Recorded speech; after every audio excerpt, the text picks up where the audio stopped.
I'm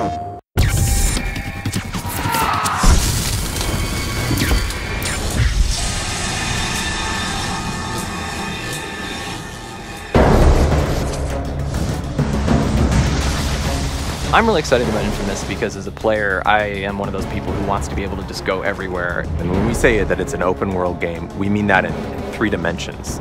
We have this ability to climb over everything. It's kind of infectious. PS3 is really the only place we could have made this.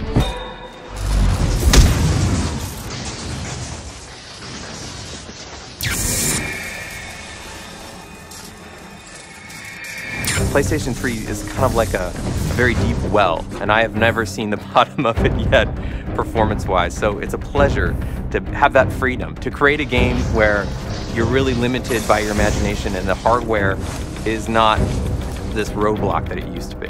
It's a large, interactive streaming world with tons of characters, tons of content, and we certainly take good advantage of the hard disk that's there to be shuttling all this information in. But perhaps the most important aspect of it for us is the cell processor. It's this mind-boggling number of calculations that are going into how to get everybody's feet and body lean in the correct place. And on top of that, it's doing visibility, it's doing a whole bunch of our skinning and animation code, it's doing particle systems.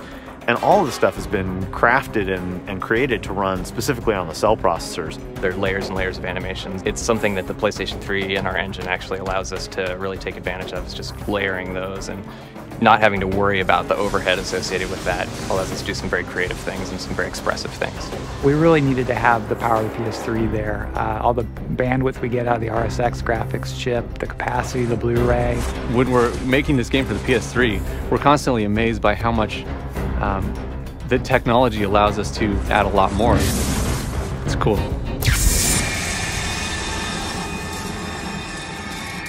From the very beginning of the game, we knew we wanted a system that allowed Cole to just kind of master the city, to climb all over it. It's a jungle gym for Cole. If it looks like you should be able to get there, you can get there. And we really made it so that you have this feeling of playing a very live, kind of agile, panther-like character who really just is capable of going everywhere. Our goal was to let you grab and climb on anything you saw, but in a real city, there are lots of things you can grab.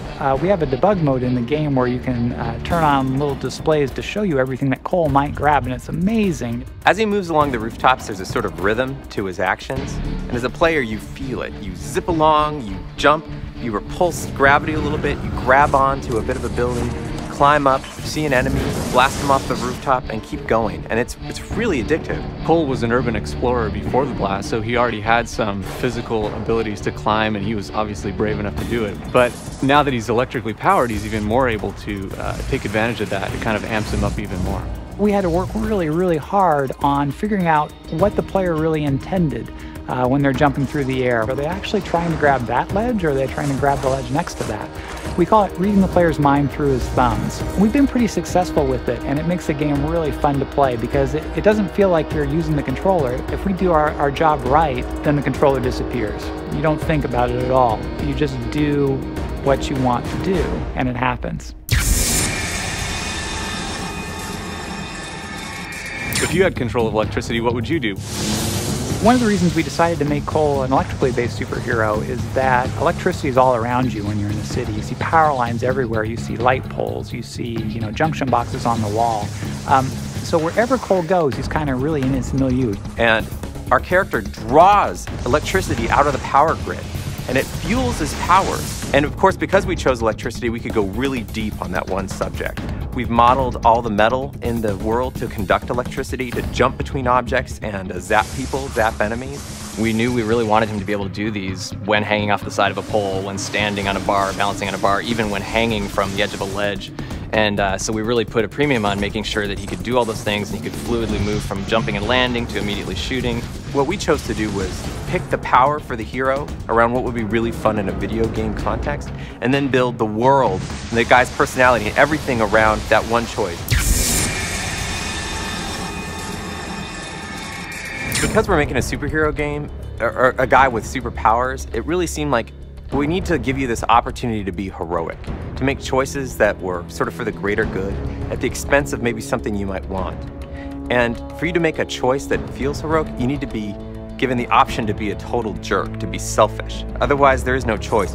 The more you use your powers for good things, you'll find that your powers start offering you opportunities to maybe be more precise with your attacks. On the flip side, the more evil you are, the more grand and destructive your powers will become kind of on a course way. And that's kind of our desire to really give the player this experience of, hey, it's the path I'm choosing that matters. The people in Empire City, the people that you're helping, they'll remember if you're a jerk. They'll remember if you're a nice person. And that'll affect how you get to play the game in the future. If they like you, they actually might lend a hand with some of the things you need to do. If they don't like you, well, you'll find some spontaneous mobs forming and attacking you with rocks. And the best part is that you can just shoot them with your electrical superpower and they go flying across the world. It's a believable character in believable human situations, except for that you've got this kick-ass supernatural power, and you get to choose how to use it.